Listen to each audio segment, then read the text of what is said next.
All right, we're officially back here on the channel, but we're not working on the LR2 or the Range today. We're back on the Jeep Wrangler. So in the last video on the Jeep, we thought that we had fixed it, but that wasn't the case. So after a couple of weeks of me being away fixing Larry, I had to let the Jeep sit. So we're about to see how dirty she is. Oh my goodness. Yeah, she's pretty dusty.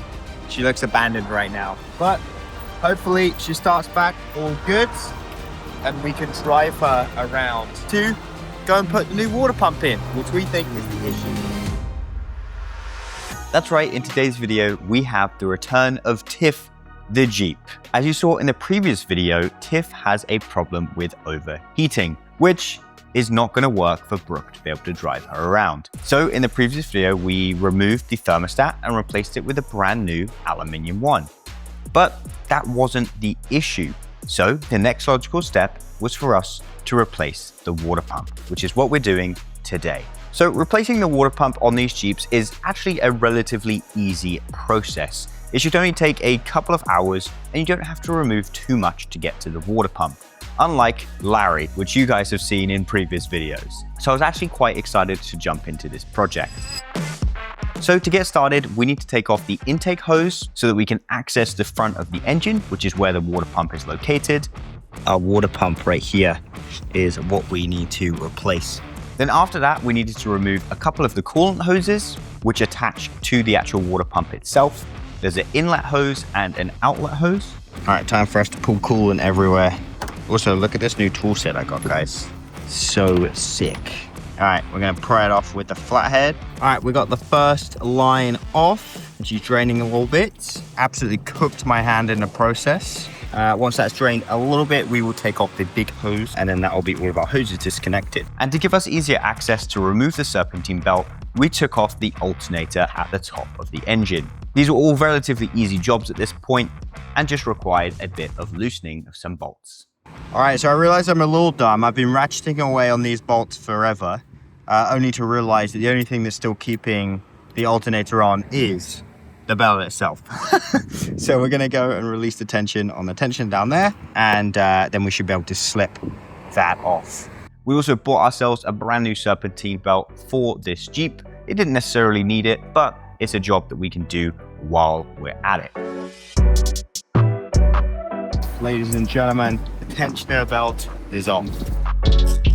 There we go. That's made our life a million times easier. Okay, now that we have the alternator off and we've got a clear area, we are gonna need to take these two pulleys off right here. We could finally get to all of the bolts that attach the water pump to the engine block. We went around and we loosened each one of these bolts, and I was very careful to make sure I noted which one went in which slot. These bolts have little rubber gaskets around them. It's a water pump. You don't want to have water leaking everywhere. So these rubber gaskets are really important that you don't damage and accidentally put the wrong bolt back in the wrong place. After we removed all of those bolts, it was time, finally, for us to take off the water pump itself. The pump itself is on there quite hard. There's a little gasket that gets squashed in when you put these water pumps on, and so that was holding it on with a nice seal, but we're able to get it loose and remove it. There we go. Nothing looked particularly wrong with the water pump. There was a few little gashes in the actual fan itself of the pump. It spins fine, like freely with no real problem. Seems to spin okay, which made me a little bit curious and a little bit worried that maybe this wasn't the problem. Okay, so here is our new water pump. Looks clean, looks fresh. Hopefully, this is the answer to all our problems. Okay, so water pump, the new one has been installed. Good job there. Now we're gonna get over to putting on these pulleys back. We're gonna leave the serpentine belt up like this so that when we put the alternator back on, it's gonna be easy to slide it up and in. Okay, so we're tightening up these pulleys. There's that one.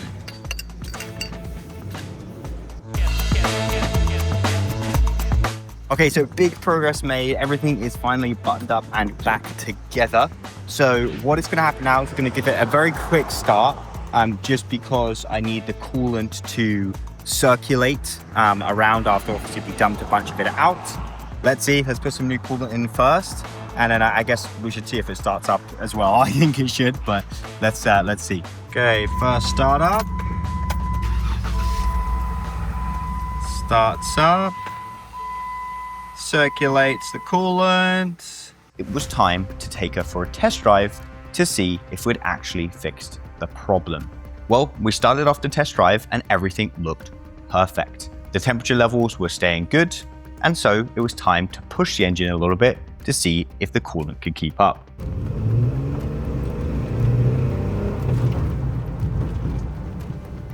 I accelerated hard, and unfortunately, she began overheating again. All those temps are creeping up. Uh-oh.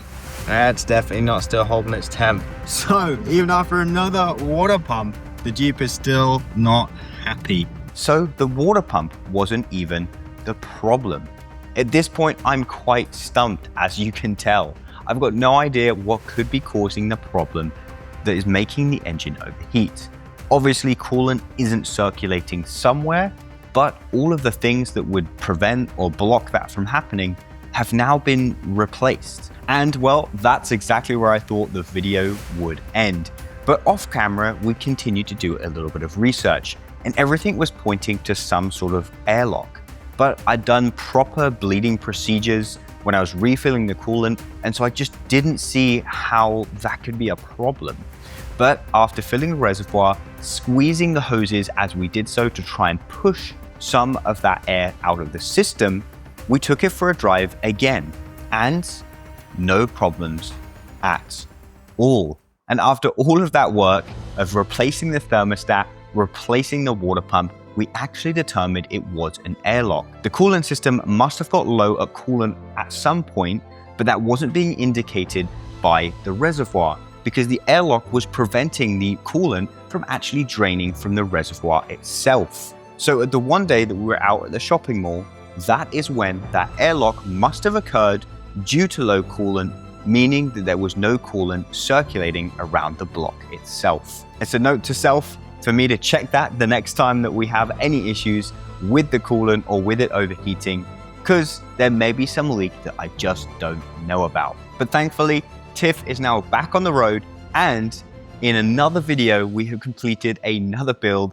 on this channel. We are knocking them out week by week at the moment, so hopefully the story will be the same for the LR2 next week. We'll see you then. Peace.